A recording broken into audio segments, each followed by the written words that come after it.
नमस्कार। चलिए आज एक ऐसे समय में चलते हैं, एक ऐसा दौर जब सब कुछ बदल रहा था। बड़े बड़े शहर बन रहे थे, नए नए राजा सत्ता में आ रहे थे, और इस पूरी उथल-पुथल के बीच कुछ लोग जिंदगी के सबसे बड़े, सबसे जरूरी सवाल पूछ रहे थे। आज हम उसी रोमांचक दौर का सफर करेंगे। तो हमारी ये यात्रा शुरू होती है अनघा के साथ। वो अपनी पहली स्कूल ट्रिप पर है।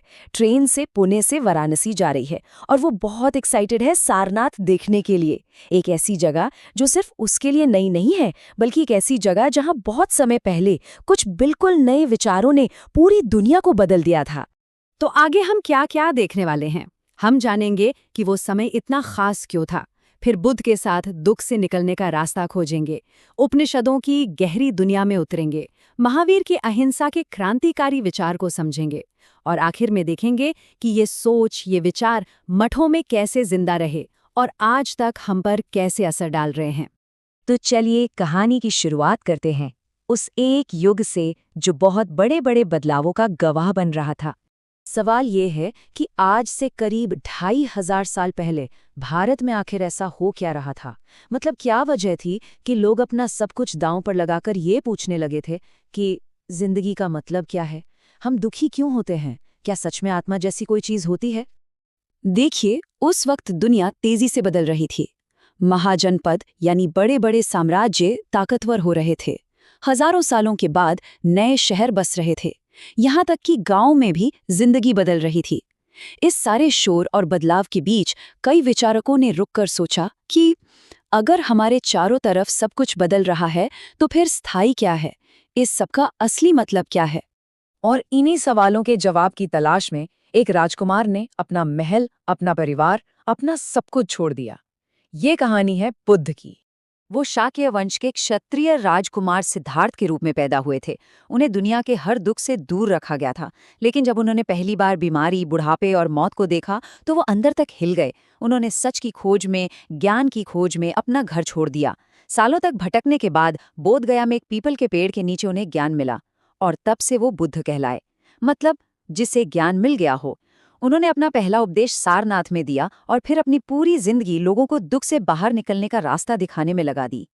तो बुद्ध की सबसे बड़ी खोज क्या थी? उन्होंने सिखाया कि हमारा दुख, हमारी सारी बेचैनी एक ऐसी प्यास की वजह से है जो कभी बुझती ही नहीं। जैसे ही हमारी एक इच्छा पूरी होती है, हम फौरन दूसरी चीज के पीछे भागने लगते हैं। ये जो कभी न खत्म होने वाली चाहत है ना, इसी को उन्होंने तन्हा या तृष्णा कहा, और यही है सारे दुखों की जड़। इस गहरी बात को समझने के लिए किस्सा गौतमी की कहानी बिल्कुल सही है। वो अपने बेटे की मौत के दुख में पूरी तरह टूट चुकी थी। वो अपने बच्चे के शरीर को लेकर दर दर भटक रही थी, इस उम्मीद में कि कोई चमत्कार हो जाए। फिर कोई उसे बुद्ध के पास ले गया। बुद्ध ने उसे एक बहुत ही आसान सा काम दिया। उन्होंने कहा, मुझे एक मुट्ठी सरसों के बीज उस घर से लाकर दो जहां आज तक किसी की मौत न हुई हो। किस्सा गौतमी को एक उम्मीद की किरण दिखी। वो घर घर जाने लगी, लेकिन हर दरवाजे पर उसे एक ही दर्दनाक सच सुनने को मिला। हर परिवार ने किसी न किसी अपने को खोया था। सारनाथ का ये स्तूप ठीक उसी जगह पर बना है जहां बुद्ध ने अपना पहला उपदेश दिया था। ये उस विचार की शुरुआत का प्रतीक है जिसने किस्सा गौतमी जैसे अनगिनत लोगों को ये समझने में मदद की कि दुख और मौत जिंदगी का हिस्सा है, लेकिन इनसे ऊपर उठने का एक रास्ता भी है। अब देखिए, जिस समय बुद्ध दुख से बाहर निकलने का रास्ता खोज रहे थे, ठीक उसी समय कुछ और विचारक थे जो बिल्कुल अलग सवालों से जूझ रहे थे।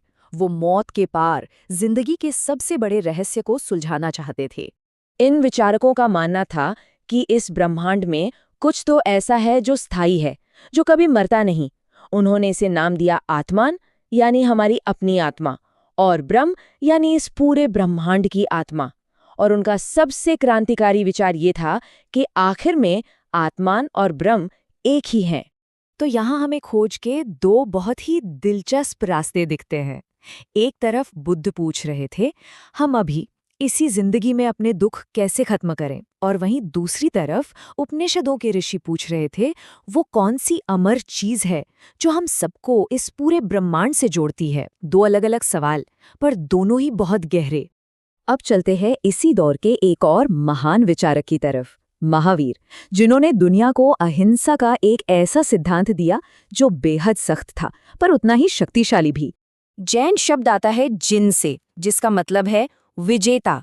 पर किस चीज का विजेता? किसी दुश्मन का नहीं, किसी देश का नहीं, बल्कि अपनी इच्छाओं का, अपनी भावनाओं का विजेता। महावीर एक ऐसे ही जिन थे। महावीर का रास्ता बहुत ही डिसिप्लिन था। जो सच जानना चाहता था उसे सब कुछ छोड़ना पड़ता था, घर-बार, धन दौलत, यहाँ तक कि कपड़े भी। उनका सबसे बड़ा और सबसे अहम नियम था अहिंसा। मतलब किसी भी जीवित प्राणी को, छोटे से छोटे जीव को भी मन से, वचन से या कर्म से कोई चोट नहीं पहुंचानी। इसके साथ साथ पूरी ईमानदारी, चोरी ना करना और ब्रह्मचर्या का पालन करना, ये इस कठिन रास्ते के जरूरी नियम थे। अच्छा, अब ये नए और इतने क्रांतिकारी विचार थे, तो इनको जीने और फैलाने के लिए नई तरह की जगहों की भी जरूरत थी। और यहीं से संघ और विहार की शुरुआत हुई। तो यहाँ हमें दो बिल्कुल अलग तरह की जीवन शैलियों का अंतर साफ दिखता है। एक तरफ थी पारंपरिक आश्रम व्यवस्था, जिसमें जीवन के 4 चरण थे, और ये ज्यादातर ब्राह्मण, क्षत्रिय और वैश्य पुरुषों तक ही सीमित थी। और दूसरी तरफ था संघ। संघ एक खुला संगठन था।